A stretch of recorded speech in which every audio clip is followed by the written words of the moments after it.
Hello friends, welcome to Guntur RG cookings. ఈరోజు మన ఛానల్లో ఆనియన్ చట్నీ చేశాను. ఎలా చేయాలో చూద్దాం రండి. ముందుగా ఒక మిక్సీ జార్ తీసుకొని అందులో 2 ఆనియన్స్ని కట్ చేసుకొని వేసుకోవాలి.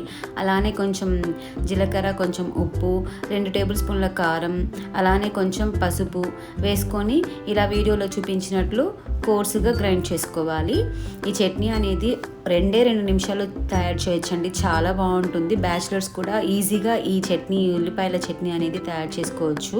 చాలా సూపర్ టేస్టీగా ఉంటుంది. రైస్లోకి, ఇడ్లీ, దోశ, చపాతీలోకి కూడా చాలా బాగుంటుంది.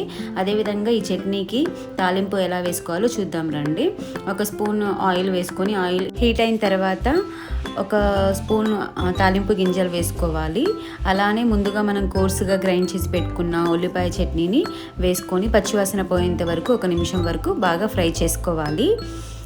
అలానే కొంచెం కరివేపాకు వేసుకోవాలి, కొంచెం కొత్తిమీర వేసుకోవాలి. వేసి బాగా మరలా 1 నిమిషం వరకు ఫ్రై చేసుకోవాలి పచ్చివాసన పోయేంత వరకు. చాలా బాగుంటుందండి ఈ చట్నీ అనేది, ఉల్లిపాయ చట్నీ అనేది. చివరకు ఉప్పు సరిపోతే మనం టేస్ట్ చూసుకొని మరలా కొంచెం వేసుకోవచ్చు. సూపర్ టేస్టీగా ఉంటుంది. త్వరగా చేసుకోవచ్చు. అప్పటికప్పుడు ఏం చేయాలో తెలియనప్పుడు ఈ ఉల్లిపాయ చట్నీ అనేది చేసుకుంటే చాలా టేస్ట్ బాగుంటుంది. తప్పకుండా ట్రై చేసి ఎలా వచ్చిందో కమెంట్ చేయండి. ప్లీజ్ సబ్స్క్రైబ్ చేసుకోండి. Thank you for watching.